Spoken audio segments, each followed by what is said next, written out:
Bonjour à tous, bonjour à toutes. Bienvenue dans la deuxième partie de ce cours de Visual Basic 6.0 consacré à la manipulation des données avec la couche ADODB. Dans la précédente vidéo, nous avions montré comment créer une base de données sous Access, Microsoft Office Access. Ensuite, nous avons créé un projet exe standard à partir duquel nous avons ajouté un concepteur data environnement qui nous permet à partir de Visual Basic d'interconnecter la base de données Access que nous avions créée, et à partir de là nous avons introduit le chemin d'accès à cette base, testé ensuite la connexion à la base de données. Ensuite, nous avons ajouté un module standard dans le projet, module qui nous permet de spécifier les variables de connexion que nous avons déclarées, connex. Ensuite, une variable de parcours des enregistrements de la table qu'on a déclaré RS, record set. Ensuite, une procédure de connexion à la base de données qu'on a nommée connexion, à l'intérieur de laquelle nous avons initialisé la variable connexion A2DB.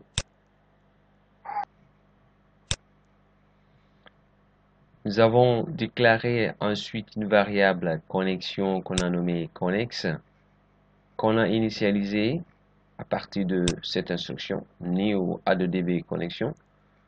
Nous avons spécifié le fournisseur d'accès à la base de données Microsoft Office Access, connex.provider, qui équivaut à la valeur Microsoft ACE OLEDB 12.0, correspondant à la version 2007 de Access. Auparavant, il faut retenir que la version 2003-97 et version antérieure avait pour fournisseur Microsoft Jet, et 4.0. À partir de la version Office 2007, ils sont passés à Microsoft ACE OLEDB 12.0. Après avoir spécifié le fournisseur d'accès à la base de données, nous avons spécifié le chemin d'accès à cette base de données. Ensuite, l'instruction de gestion des erreurs, donc des exceptions, qui nous permet de vérifier le chemin d'accès, l'ouverture de la base de données en cas d'erreur, donc sur l'ouverture de la base de données liée par exemple à un chemin d'accès incorrect, donc de pouvoir renvoyer le compilateur sur l'étiquette R que nous avons définie plus bas en envoyant ce message d'avertissement critique à l'utilisateur et de forcer la sortie de la procédure exit sub. Dans cette présente vidéo, nous avons le devoir de vous montrer comment, à partir donc de là, d'insérer les informations dans le formulaire que nous avions fait, un formulaire qui permet de gérer les produits des magasins.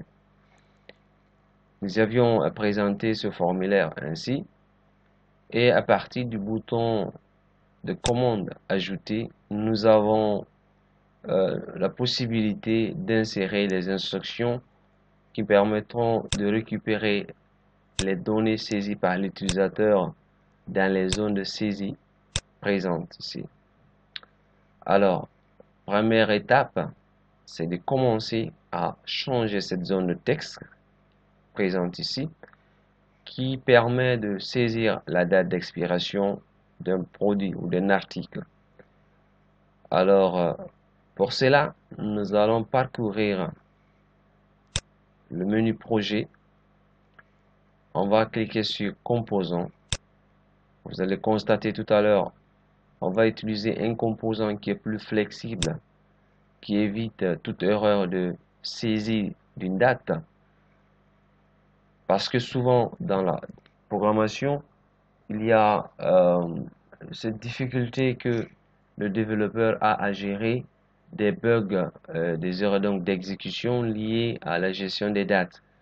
Donc, il est évident alors que lorsque vous utilisez une zone de saisie de cette façon-là, qu'il y ait plus souvent des erreurs parce que le type de données date demande une compatibilité stricte. Donc, en fait, en gros, lorsque vous saisissez une date et que le type que vous avez, la valeur que vous avez introduite dans la zone de texte date, si cette valeur n'est pas compatible avec le type de données que vous avez défini dans la colonne date de votre base de données, il y a toujours des soucis à se faire. Alors, pour éviter cette erreur souvent qui se commet, vous ajoutez un composant qui gère facilement les types date. Alors, ce composant se trouve dans la liste des composants supplémentaires du Visual Basic 6.0 que voici.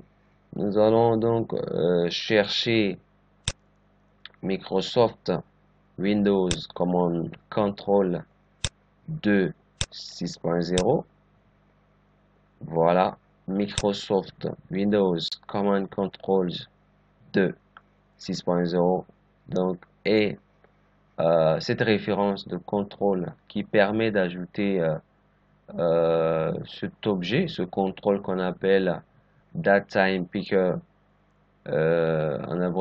qui est connu sous le nom de DT Picker dans la version 6.0, dans la version .NET. Évidemment, ce nom a été amélioré en DateTime Picker et dans cette version .NET, effectivement, Microsoft a ajouté directement, au lieu que le développeur n'ait à parcourir la liste des composants supplémentaires, il suffit d'aller dans la boîte à outils et sous l'onglet contrôle commun, vous allez retrouver directement le composant Data Picker. Ça, c'est dans la version .NET V9.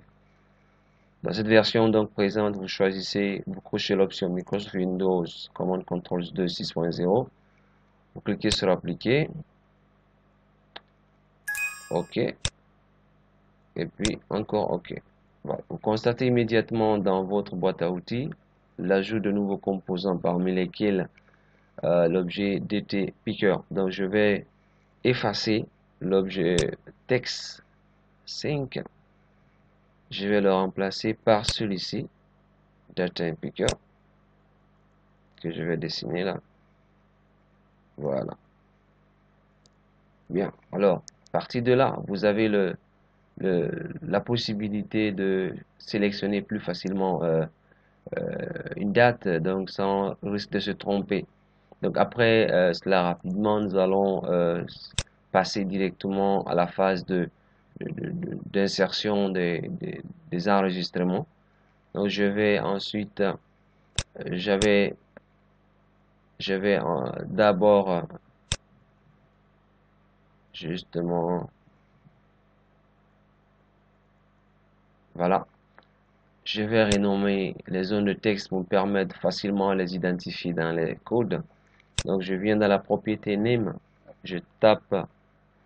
Mon habitude est de mettre pour chaque objet que j'utilise dans le formulaire, de précéder le nom que je donne par le nom du composant. Donc, généralement, pour les zones de texte, j'utilise txt suivi d'un underscore, donc tiré de 8, et du nom du rôle que joue la zone de texte. Donc, je mets code produit, txt code produit. Je valide. Je mets txt désignation. Txt désignation. Texte désignation.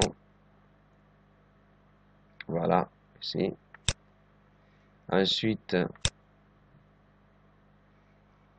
txt prix. txt prix.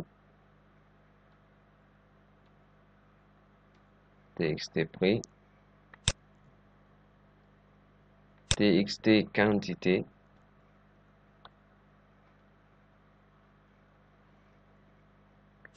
date, je vais prendre date expire, date expire pour exprimer la date d'expiration, date expire. Pour les commandes, je vais choisir CMD pour des commandes, commande ajouter. Ensuite, commande annuler, commande annuler et commande éditer, commande éditer. Bien, donc après cette étape de dénommage des différents contrôles qui se trouvent sur mon formulaire, je vais procéder immédiatement à en double cliquant sur l'objet commande bouton, donc que j'ai nommé CMD ajouté. Donc dans cette procédure événementielle générée à la suite de double clic, je vais donc commencer par initialiser ma variable que j'ai déclarée dans le module ici, la variable recordSet. La variable recordSet. Alors, étant donné que j'aurai besoin de d'autres variables de parcours dans certaines circonstances, telles que lorsque j'ai besoin d'ajouter dans une ou plusieurs tables à la fois, j'ai besoin de plusieurs dans ce contexte variables de parcours des enregistrements. Donc je vais ajouter deux autres variables. Je vais nommer RC virgule RT par exemple. Donc ces trois variables, je vais les initialiser au fur et à mesure que le besoin va se sentir. Donc je vais commencer par appeler. La première chose d'abord à faire lorsque vous manipulez une base de données sous Visual Basic 6.0. Donc après l'étape de déclaration, de définition, pardon, de la procédure sub connexion, dès que vous commencez à manipuler les données, donc à partir de la procédure événementielle qui permet d'insérer les données, vous commencez par appeler, donc le mot call qui est une instruction facultative, appeler la procédure connexion, pardon, call connexion. Connexion étant le nom de la procédure que nous avons créée dans le module, donc le nom qui est là, connexion. Donc je vais m'assurer que c'est le même, je vais essayer de copier, je vais coller, voilà, c'est ça, c'est la même chose. Donc je vais essayer de commenter ça en disant que c'est l'appel de la procédure, de connexion, à la base de données, Bien, donc après cette procédure d'appel qui est obligatoire dans tous les contextes, il faut alors initialiser les variables de parcours d'enregistrement. Il faut donc les instancier en disant set, je mets rs égale new adodb.recordSet. Après avoir instancié cette variable de connexion, qu'est-ce que je vais faire? Je vais donc lui affecter, je dis rs point, non, ça devait me proposer quelque chose, attendez, call connexion set rs égale à new adodb.recordSet. Je vais vérifier, j'ai dit rs as adodb.recordSet. Voilà, je vais alors essayer, Je vais essayer de définir à l'intérieur de la procédure, on va voir. As ADODB recursit. Je vais dire rs. Voilà, ça vient. Open. Donc, alors, je vais plutôt enlever la déclaration au niveau public. Parce qu'apparemment, ça ne retrouve pas. Bon, je vais commenter cette ligne-là. Je vais commenter la ligne parce que au niveau de la procédure locale que j'ai créée, la procédure événementielle que j'ai créée tout à l'heure, là, au niveau local, vous avez constaté qu'il ne le voit pas du tout parce qu'il n'affiche pas la liste de ses propriétés. Je vais ajouter dans... Excusez-moi, je vais ajouter donc... je vais commenter la ligne. Hein. Voilà, c'est ce que je voulais faire. Commenter la ligne. Je mets tout simplement une apostrophe. Je vais enlever ça. Et voilà, c'est bon. Bien, allons-y. Donc, j'ai déclaré donc une variable de parcours d'enregistrement. Déclaration de la variable. Déclaration de la variable de parcours. La variable de parcours des enregistrements. Des enregistrements. Donc, je vais ouvrir la table dans laquelle je vais insérer les données. Donc, après avoir établi la connexion avec la base de données, je vais donc déclarer une variable de parcours d'enregistrement de type recursive. Je vais l'instancier à partir de là. Et ensuite, je vais ouvrir l'accès à la table dans laquelle je vais insérer. Donc, rs.open. Je mets les griffes. Je spécifie le type de connexion qui équivaut à une valeur, soit je vais l'exprimer en valeur ou bien en littéral. Donc je vais dire le nom de la connexion active que j'ai nommé, la variable que j'ai nommée connexe. Ensuite je vais spécifier le type de curseur. Le type de curseur qui est généralement add open dynamique. Donc ce sera un type de curseur dynamique, donc curseur de parcours dans les enregistrements. Donc je vais choisir la valeur 1.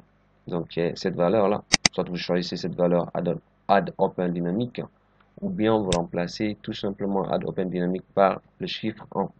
Donc vous avez le choix, soit vous le remplacez par le chiffre 1, ou vous prenez sa valeur entière qui est add open dynamique. Donc add open dynamique, virgule, je vais prendre alors le type de verrouillage de la connexion. Donc généralement on prend la deuxième valeur, add lock optimistic, donc de manière optimiste. Donc alors le type de verrouillage de l'enregistrement, et puis là vous avez le type de curseur dans les enregistrements.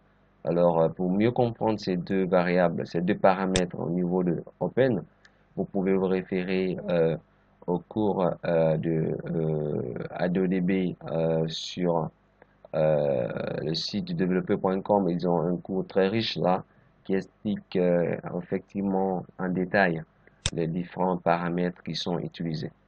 Alors, je vous renvoie là. Alors, je vais spécifier dans les crochets le nom de la table dans laquelle les enregistrements seront effectués. Alors, le nom de cette table là est visible à l'intérieur, comment j'appelle, de la base de données. On peut l'avoir à partir du concepteur data environnement en faisant ajouter ici une commande. Donc, je vais ajouter en faisant clic droit sur connect, je vais ajouter une commande.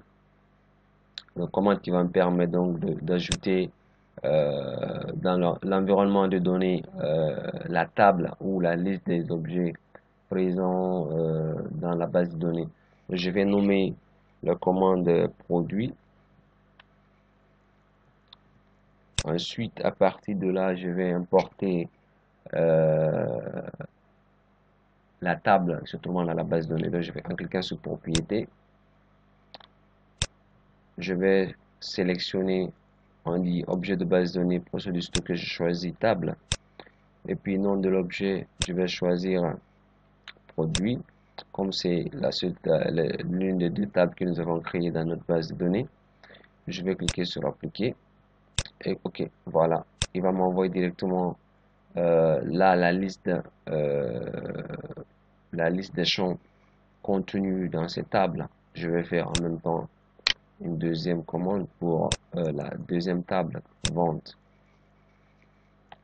mes ventes. Voilà.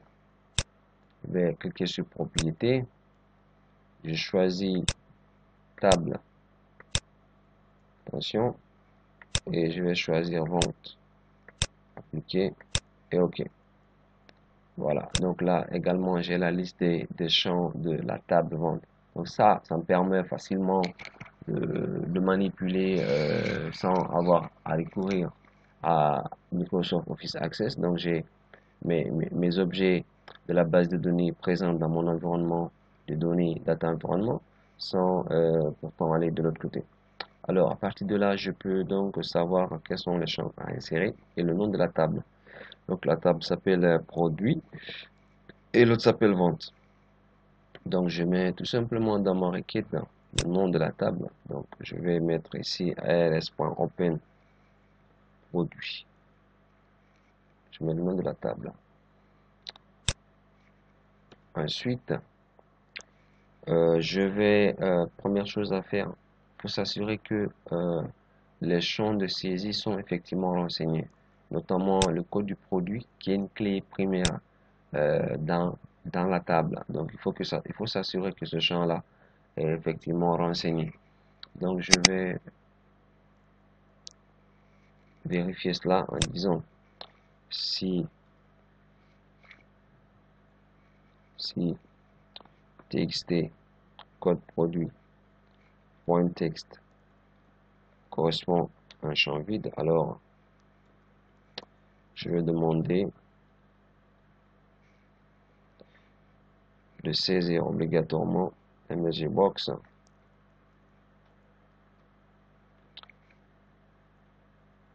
critical dit ajout des produits. Ajout des produits.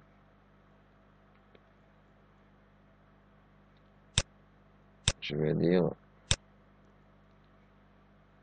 code produit obligatoire. Code produit obligatoire. Ensuite, je vais ramener donc le curseur de saisie à la zone. Alors l'utilisation de l'instruction me permet facilement d'aller sur l'objet que je veux accéder, auquel je vais accéder. Point 7 focus, mais exit sub, donc forcer la sortie de la procédure événementielle en cours. Donc cette instruction conditionnelle me permet donc de contraindre l'utilisateur à saisir le code du produit. Sinon, le cas contraire, je serais en face d'un bug courant qui m'empêcherait de continuer. Alors, je vais continuer toujours à insérer. Donc, je vais dire tout simplement rs.addNew, donc qui me permet donc instruction qui me permet d'ouvrir, instruction qui permet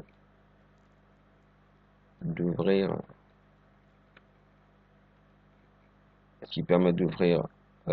l'accès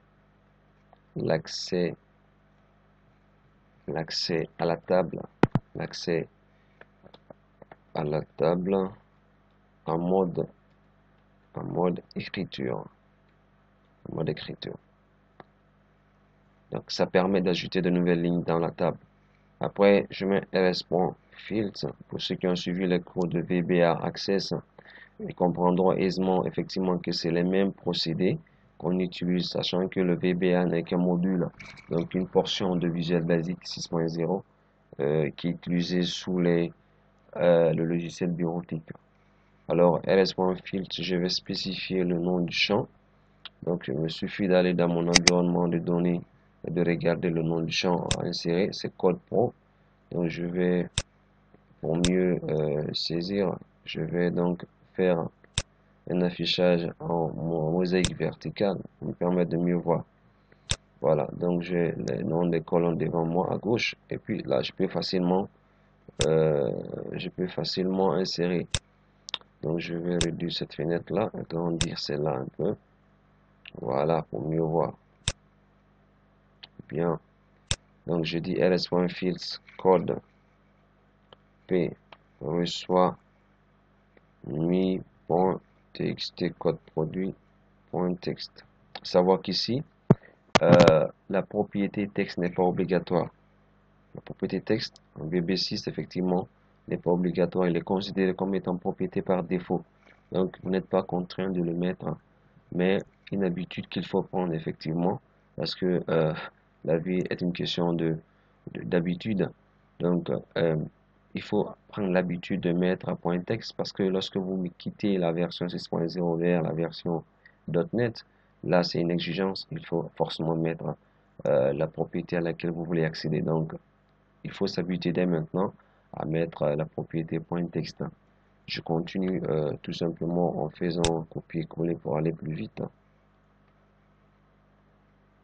Je modifie tout simplement les noms des zones de texte et les colonnes. J'ai 1, 2, 3, 4, 5 colonnes, donc j'aurai 3 déjà. Il me reste 2. Voilà. Je vais changer les noms des colonnes tout simplement en mettant ici nom produit, et par là je vais mettre le nom de la zone correspondante. Ça va être txt nom, txt désignation, txt désignation. Ici j'aurai PUA,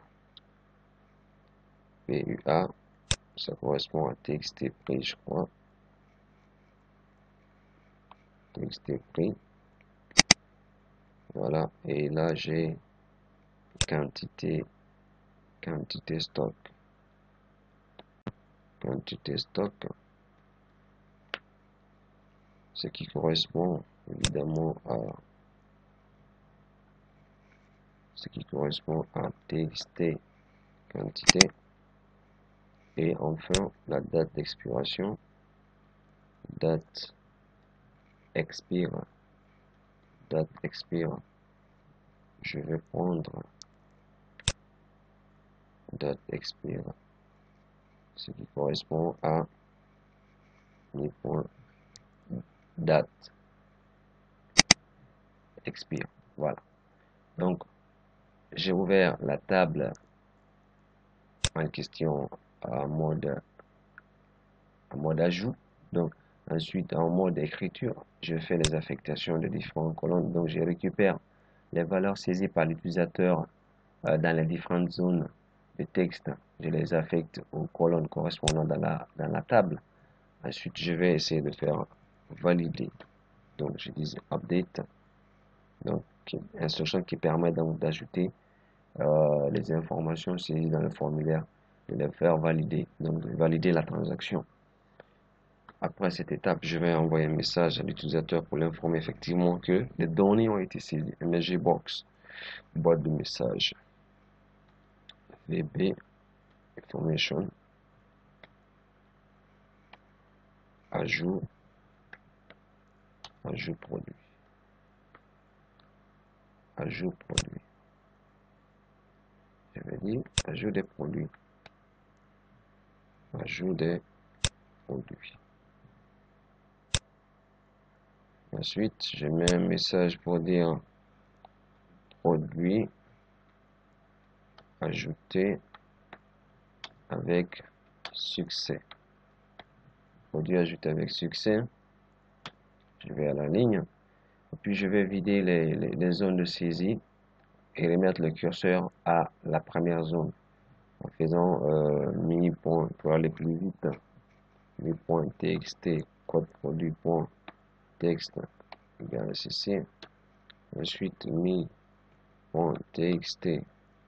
désignation, attention, underscore, désignation, texte, voilà ceci, mi.txt prix.text égale à ceci, mi.txt txt quantité texte égale vide. Donc je vais ajouter des interlignes pour permettre de distinguer les différentes parties du code. Ok, voilà. Donc je vais vider ici et puis la date. Donc je mets la date expire point value reçoit date. Donc la date du jour. Je récupère la date du jour. Donc et puis je ramène le curseur à la zone de saisie txt code produit point set focus. Et voilà. Donc voilà, terminé comment faire l'ajout. Nous allons donc tester ce code pour voir effectivement ce que ça donne, ce à quoi ça correspond. Je vais enregistrer. Je passe donc en mode exécution. Je vais donc voir ce qui correspond. Je vais saisir un premier produit. Je mets par exemple P001, désignation café. Je vais mettre cacao. Bon, attendez, je prends chocopin. Prix unitaire 2500 par exemple. Quantité 25. Date d'expiration. Vous allez comprendre que je dis date d'expiration. Il expire en 2018. 2018, le mois de janvier 22. Puis je clique sur ajouter. Méthode monde de données introuvable. Je vais rapidement, c'est quoi ceci? Ok, super. Donc je fais copier-coller, donc du coup ça marche pas. Donc c'est plutôt value. Value. Impossible d'accéder au chemin d'accès spécifié par votre fournisseur d'accès aux données. Vous vous rappelez sans doute de ce message d'erreur que j'ai ajouté au niveau du module effectivement pour gérer les erreurs d'accès à la base de données. Alors effectivement la base de données à laquelle je fais référence n'est pas accessible, donc je vais revenir. Il me dit produit ajouté avec succès. Là il y a un souci effectivement à se faire. Là il y a un souci à se faire. Alors je vais rapidement corriger cette erreur là et on se retrouve bientôt. Alors, problème réglé, hein, rapidement, on va répondre. Donc, le problème réglé, c'était lié effectivement à la présence de ce gestionnaire d'erreur que j'avais mis.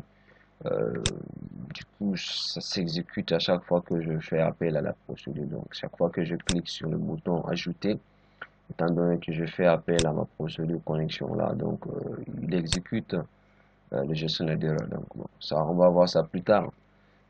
Comment régler ce souci là, comment placer, en fait tout dépend de l'emplacement de ce gestionnaire d'erreur là, ce qui fait que chaque fois que j'exécute ça envoie le message d'erreur qui est présent ici et puis voilà, et chaque fois avant de pouvoir afficher le message d'avertissement, le message d'information qui est là.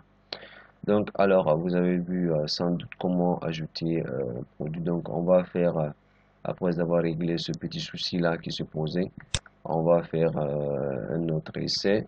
Donc je vais vous montrer déjà le premier enregistrement qui a été fait dans la base de données.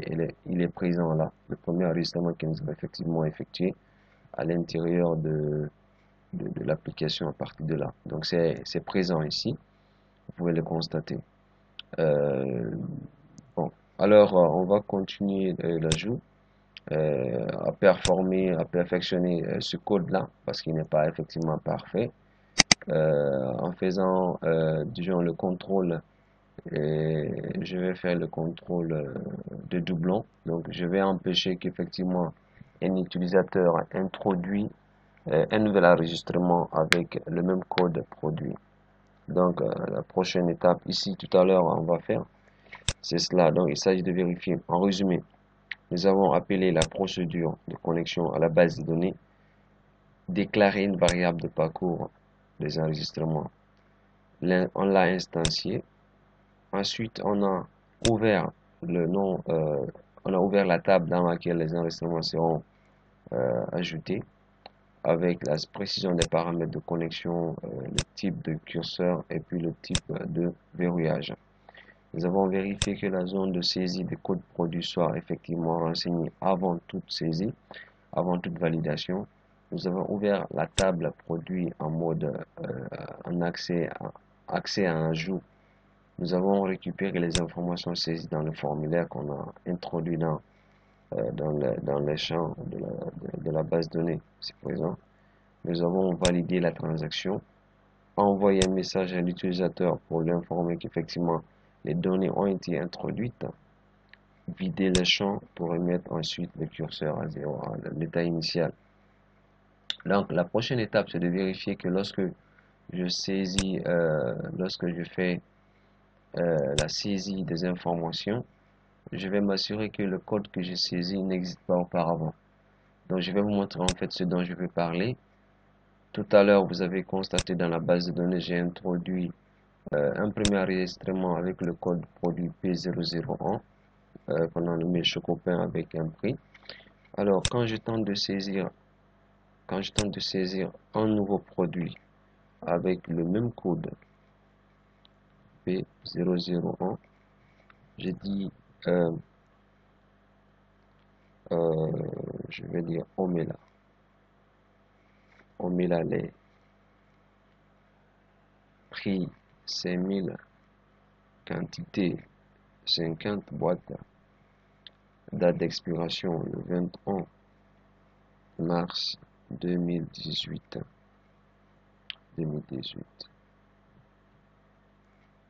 Et puis j'ai dit ajouter, voilà. Alors vous voyez cette erreur lorsque ça se revient dans une application de un produit fini. En fait, lorsque vous faites un produit fini que vous vendez à un client et que effectivement le client essaie de saisir un produit par inattention, il saisit un produit avec le même code. Alors quand ça se produit, effectivement, c'est que c'est pas bon du tout, c'est pas joli à voir, et c'est que l'application va s'arrêter automatiquement dès que il va cliquer. Alors ça, il faut empêcher que cela n'arrive. Vous avez sans doute vu modification non effectuée, risque de doublon dans champ indexé, clé principale ou relation interdisant les doublons. Alors, pour éviter ce genre d'erreurs qui peuvent être des erreurs véritablement des erreurs qui vous entraînent effectivement une décrédibilisation de votre application, il faut toujours donc prévoir ces gestionnaires d'erreurs ici de cette manière. Donc dans la requête qui permet d'ouvrir la table, il faut insérer une requête sélection. Donc je vais mettre un select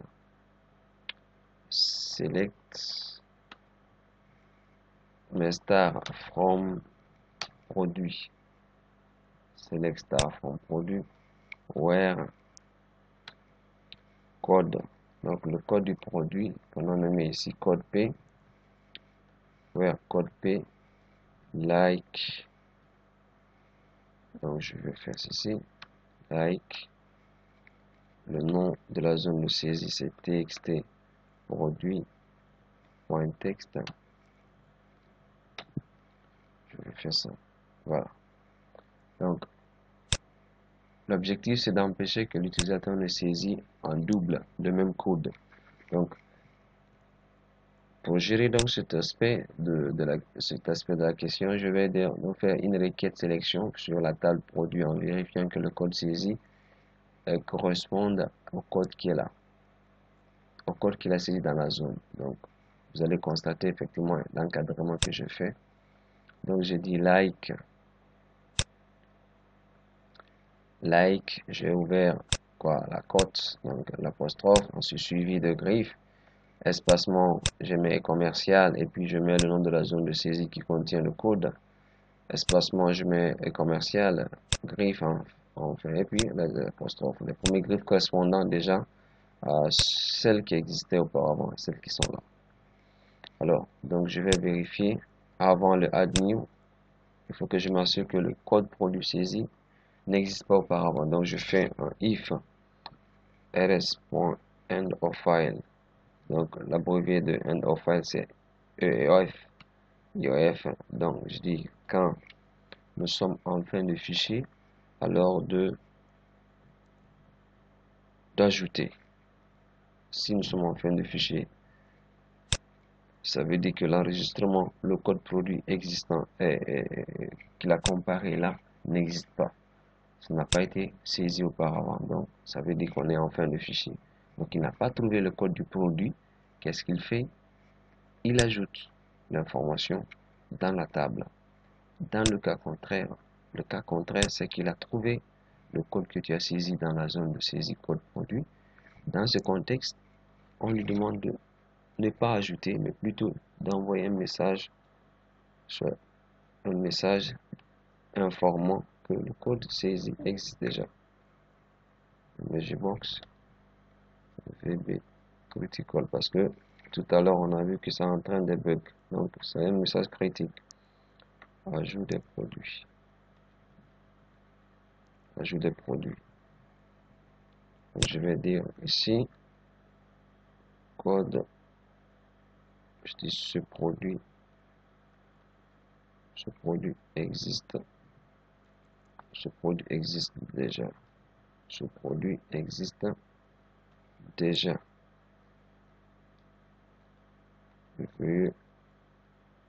Veuillez changer le code.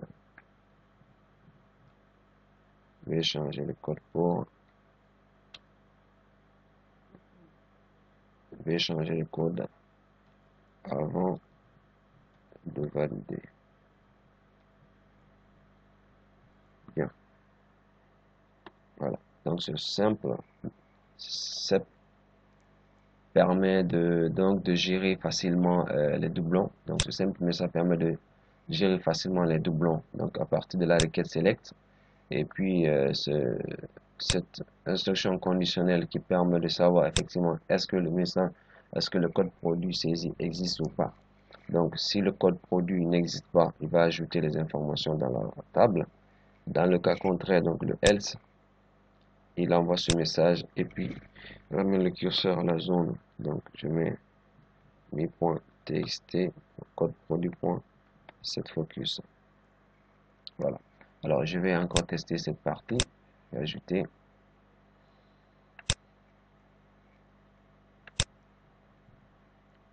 Je vais saisir, vous allez voir, je vais saisir le même code P001. Je vais dire on met là comme tout à l'heure, on met là les prix 5000, quantité 50, 21 février 2018. Voilà.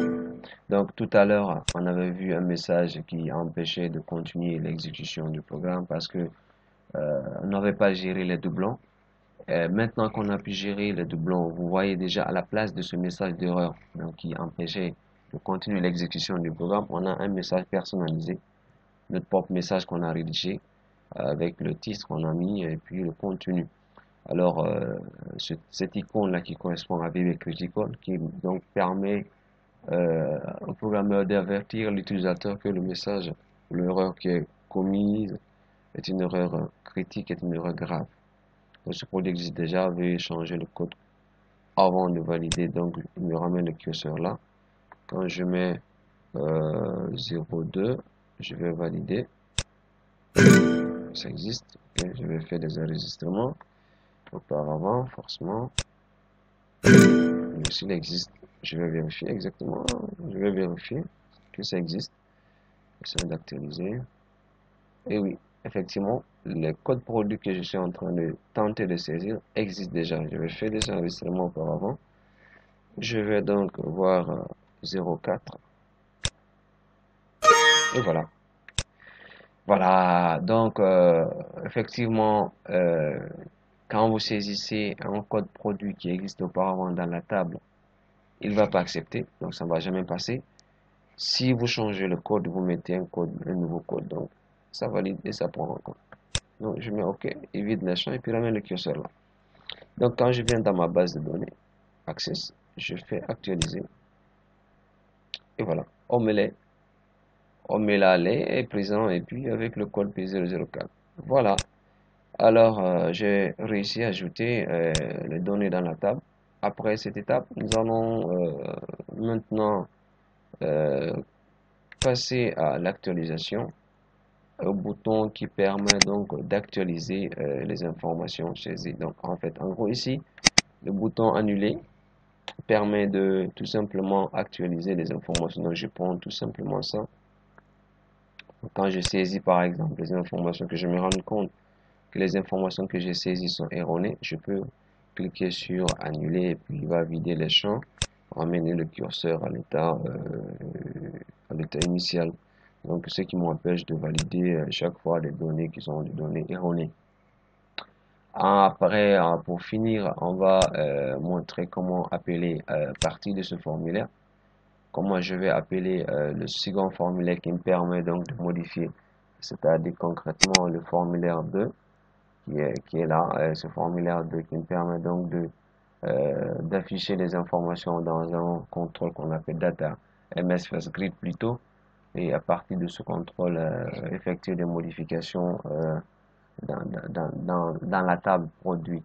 Donc je vais ouvrir l'éditeur de code du bouton éditer. Je vais appeler le formulaire 2. Je vais appeler le formulaire de load form 2 show. Et je vais essayer de fermer le formulaire en cours de décharge en load.me. Voilà. Donc ces trois instructions permettent effectivement de faire quoi? Charger le formulaire. Donc, charger le formulaire en mémoire, charger le formulaire 2, charger le formulaire 2, charger le formulaire 2 en mémoire. Deuxième instruction, après avoir chargé, l'afficher à l'écran, l'afficher à l'écran utilisateur, et troisième instruction, décharge le formulaire en cours, le formulaire en cours, c'est-à-dire en forme 1. Donc on va essayer ça aussi, on va voir ce que ça donne. Donc quand j'exécute le formulaire, donc à partir de là déjà je peux, quand je clique sur éditer, il m'envoie directement le formulaire édition des produits. Donc formulaire à partir duquel nous allons faire un composant qui permet donc de présenter les données en ligne en colonne, donc sous forme de tableau. Donc dans la prochaine vidéo nous allons vous montrer comment ajouter ce composant nommé MS First Grid qui permet donc de présenter les données en ligne et colonne. Et à partir de ce tableau là nous allons pouvoir afficher les informations à partir de ce tableau, afficher les informations dans les zones de texte prévues à cet effet. Donc, et enclencher la procédure de modification et de suppression. Donc, dans la prochaine partie, la troisième partie plus exactement, nous allons vous expliquer comment, à partir de l'application Visual Basic 6.0 et du composant MS Grid, qui est un composant qui permet donc de présenter les données en ligne en colonne sous forme de tableau, à l'image des tableaux Excel, donc de pouvoir modifier, supprimer les données présentes dans la table produit. Donc en attendant le prochain tutoriel, je vous demande de prendre soin de vous et surtout de ne pas oublier de s'abonner aux différents tutoriels pour être informé à temps des différentes publications que nous effectuons. Et surtout, n'hésitez pas à poser vos différentes questions, de vos inquiétudes. Vous êtes en train de développer une application sous Visual Basic, que ce soit dans la version 6.0 ou dans la version supérieure, la version .NET.